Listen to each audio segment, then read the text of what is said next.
Hello, ladies and gentlemen. Welcome back to Reserved Investments, and thank you for joining me today. So in this video, I'm going to give you some of my top advanced tips to help you better strategize your selling strategies on eBay or other online platforms. Did I just actually say strategize your selling strategies? Yes, I did. Well, this video is being recorded well after 12 midnight, so I do apologize. I am a little bit tired. We're just going to roll with the punches here. So the content that I try to create on this channel is devoted to collectibles finance. It's basically how money flows through the antiques and collectibles trade.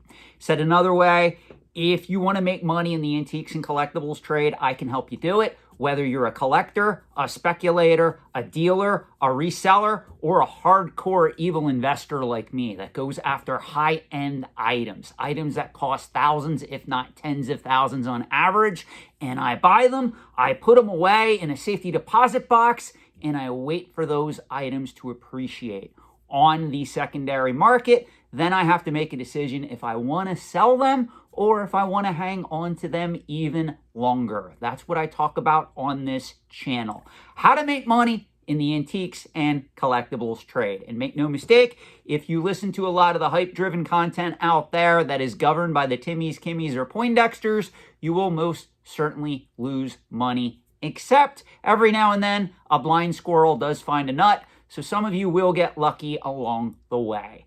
What I present to you is the absolute truth, whether you want to hear it or not.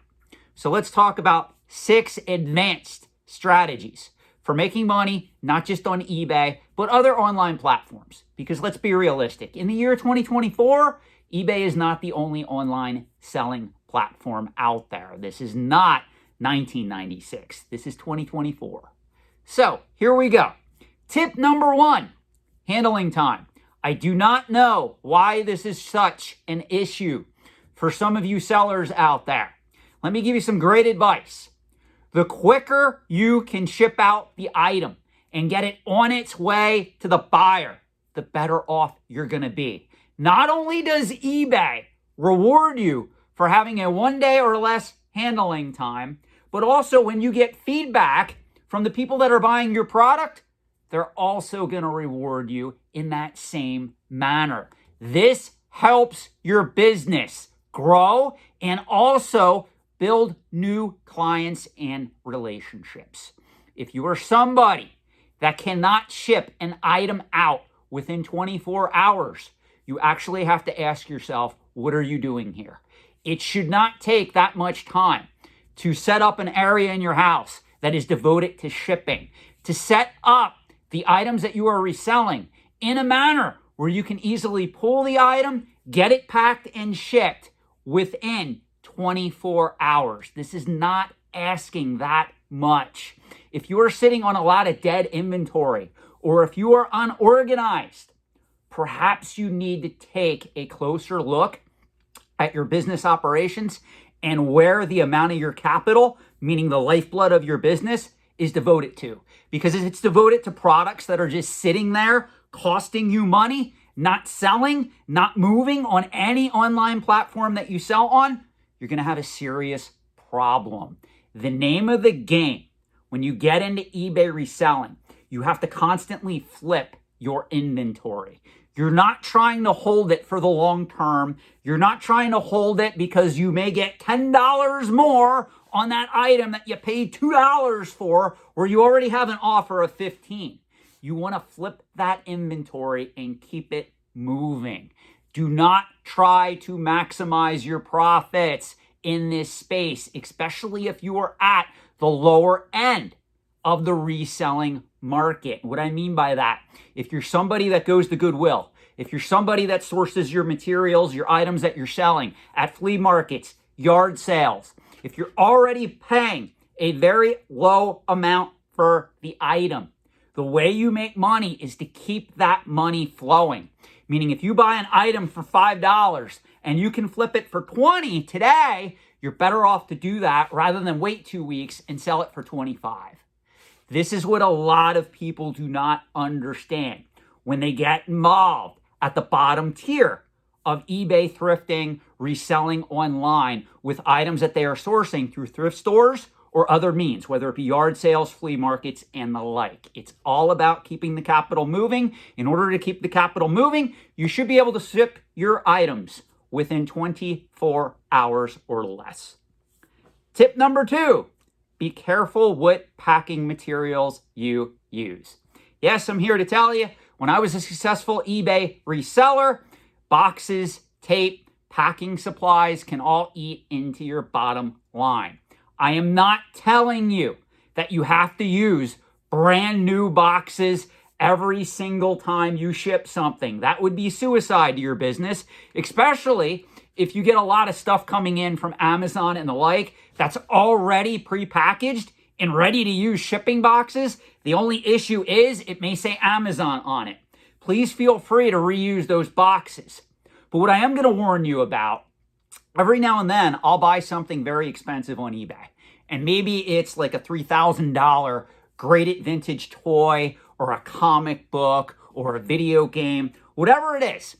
And every now and then, a seller that I just spent $3,000 for an item with will pack it in a flimsy box, or they'll use very dirty and tarnished packing materials to the point when I get the item, I'm questioning why you would pack a several $1,000 item in something like newspaper with oil on it or some type of, who knows, dirt, dust, debris.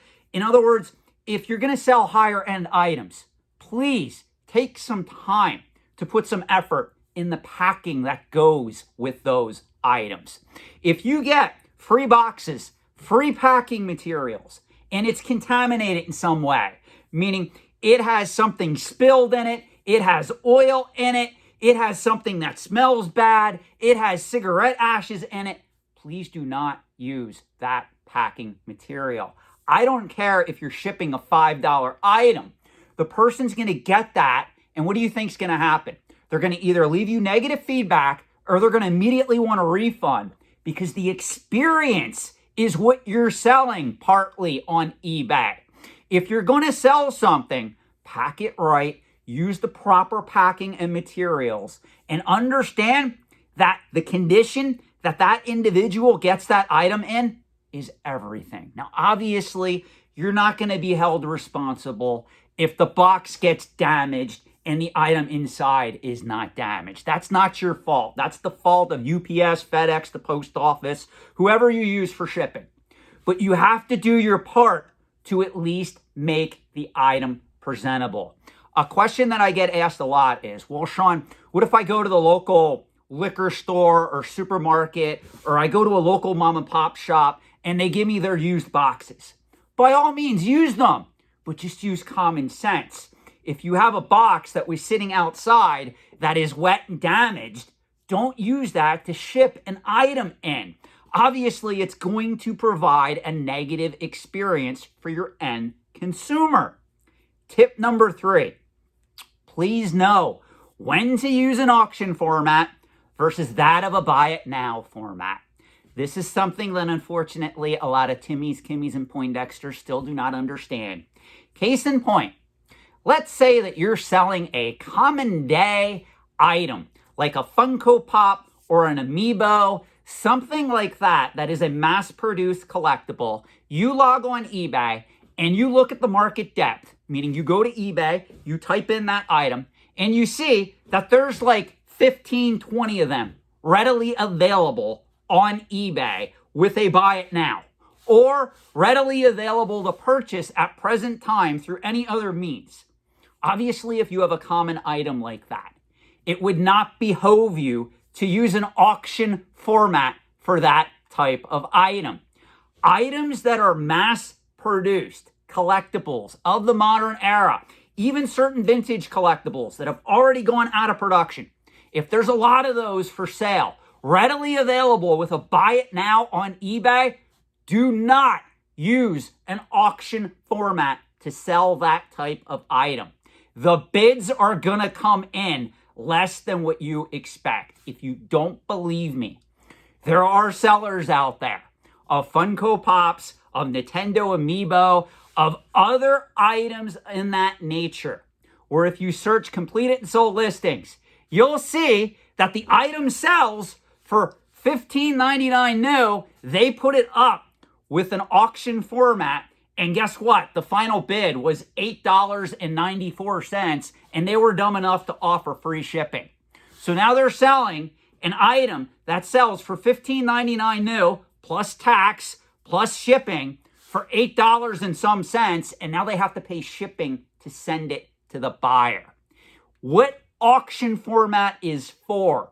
It's for higher end or items that are somewhat scarce or more in demand that are not easily found on eBay. Even me, if I'm going to list a high-end CGC graded vintage comic book on eBay, you know what I'm going to do? If it was me and I was going this route, I would list it with a buy it now or best offer. That way, if you list it just with an auction format, you're going to be beholden to whatever price that item gets when that auction ends. You have to understand mentally how to play this game to maximize profits. Case in point, there is a Revenge of the Jedi Star Wars Kenner Toys proof card on eBay right now, and the seller has it with a buy it now price. And you can email him an offer, but again, his price is going to be higher than most because he wants to get the most money for that item at present time. He can afford to do that on an item like that because Revenge of the Jedi vintage Star Wars proof cards are not a common item that are routinely sold on eBay.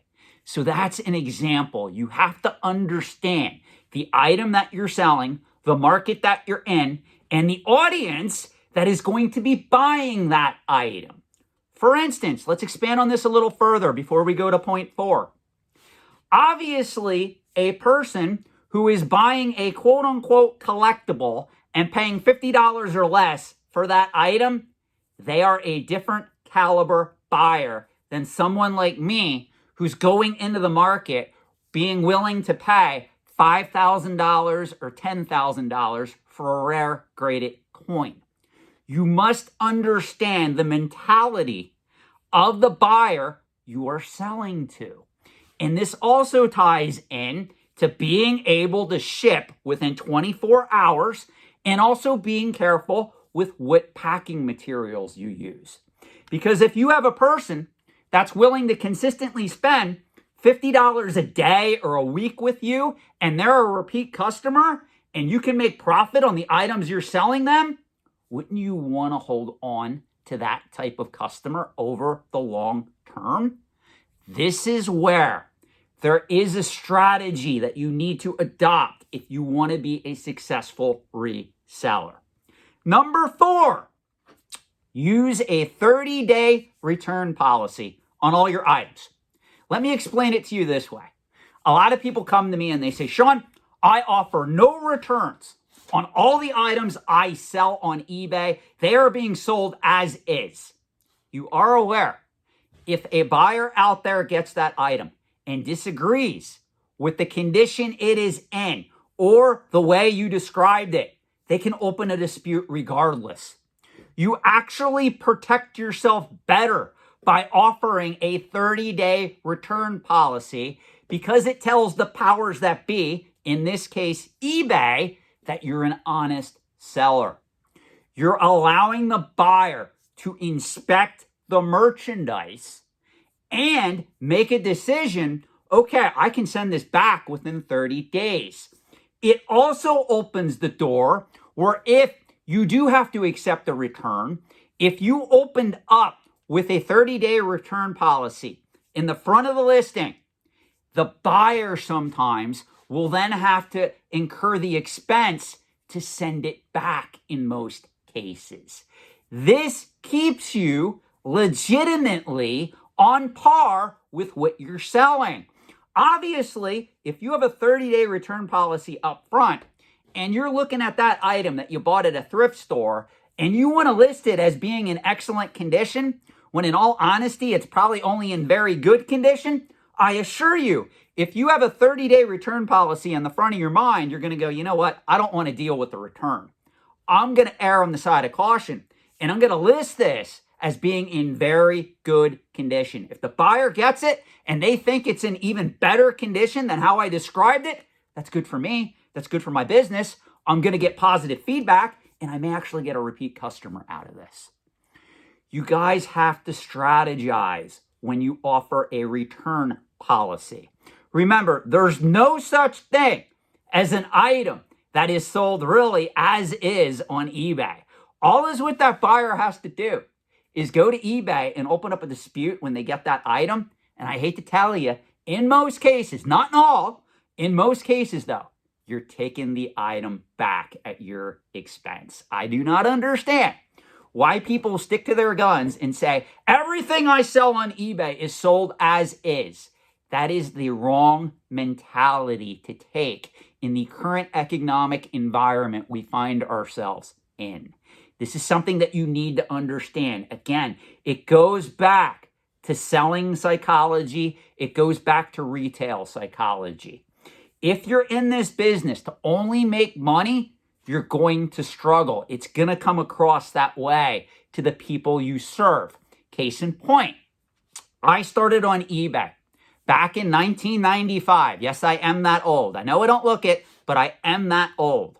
Back when eBay first premiered on the scene, it was called Auction Web. I made a ton of money flipping what was then known as vintage video games. Back in 1995, if you mentioned the word vintage video games, you were obviously referring to Atari, ColecoVision, and television. There was a massive speculative bubble brewing in those items at that point in time.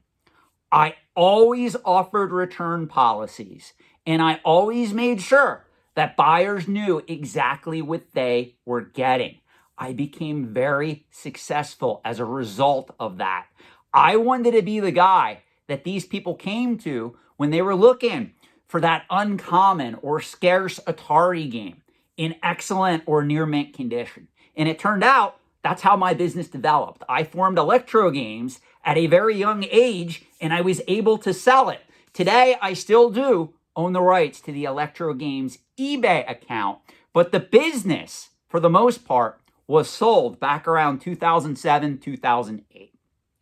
Now, let me give you some more tips here.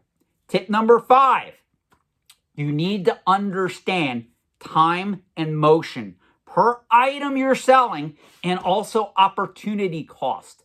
This goes back to what I said earlier in this video.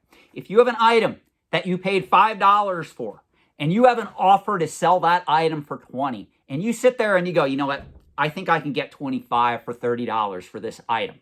You are better off taking the $15 profit and just selling that item and letting it go.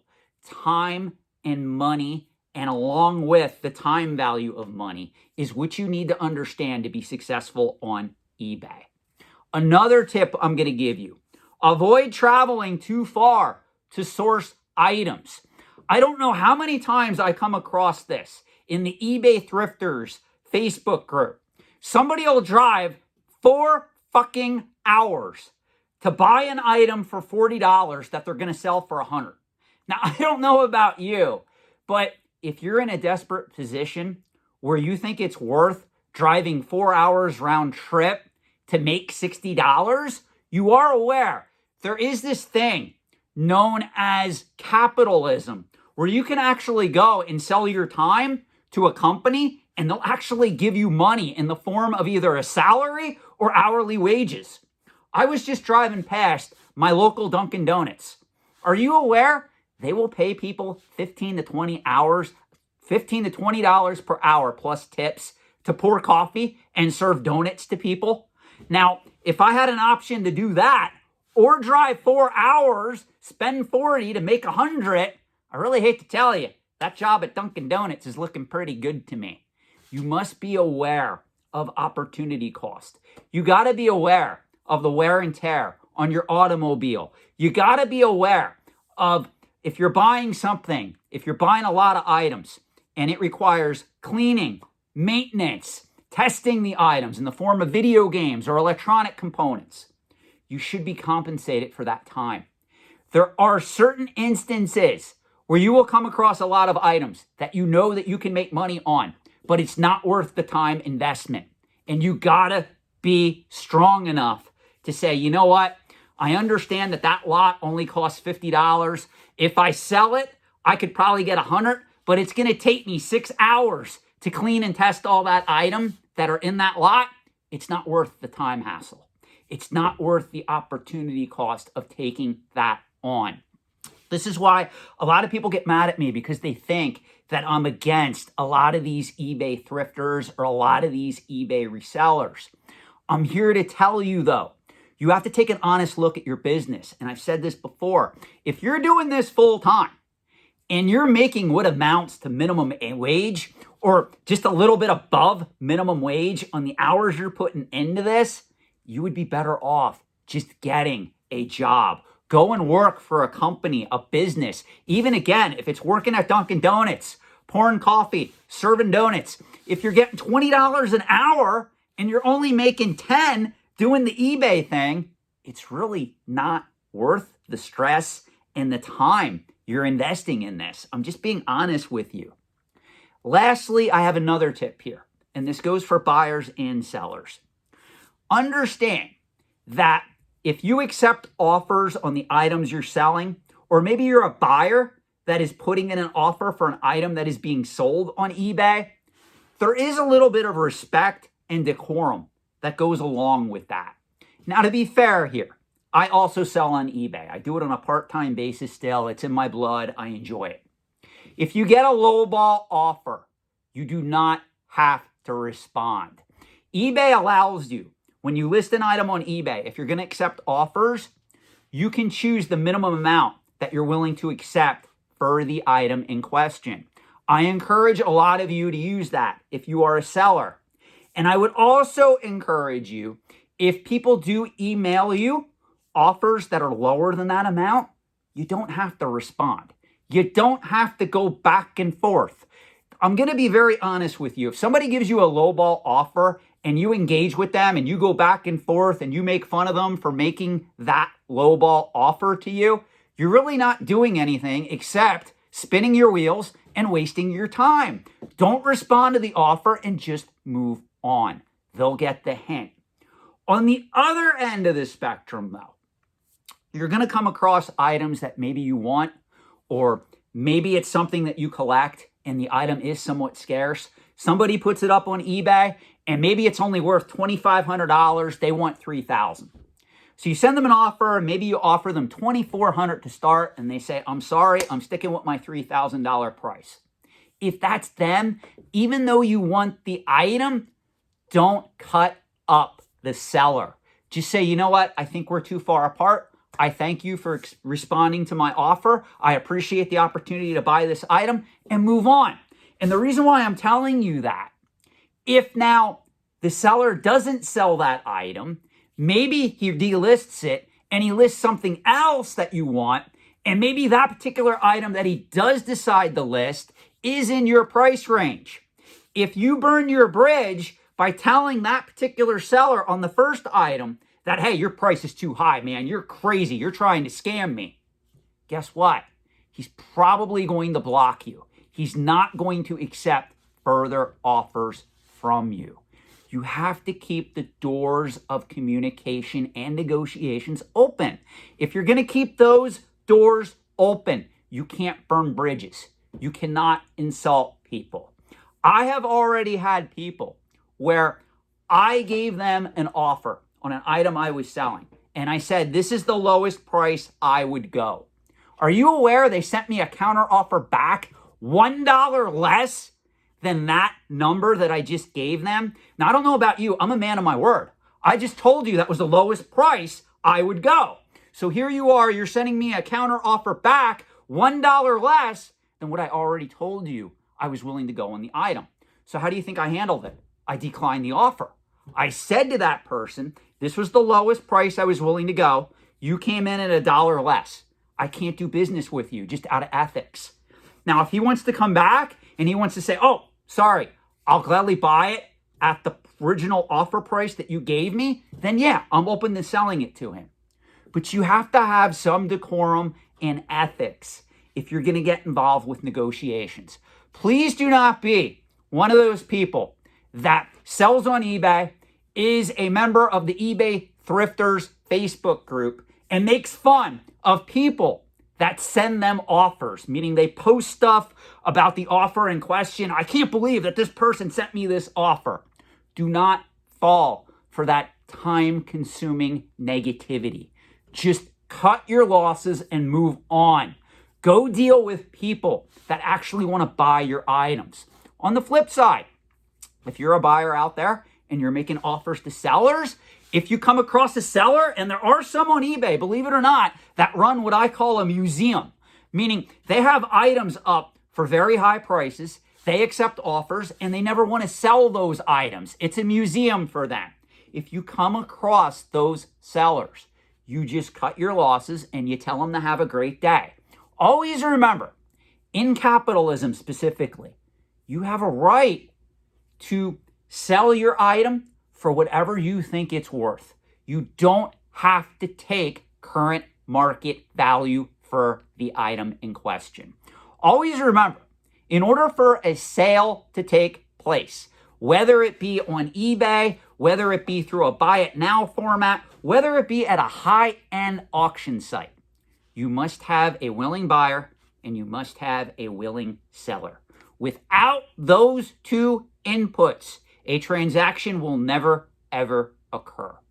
Thank you for watching. Let me know if you got something out of this video. If you want me to do more videos like this, let me know in the comment section below. If you want me to do less videos like this, also let me know that information.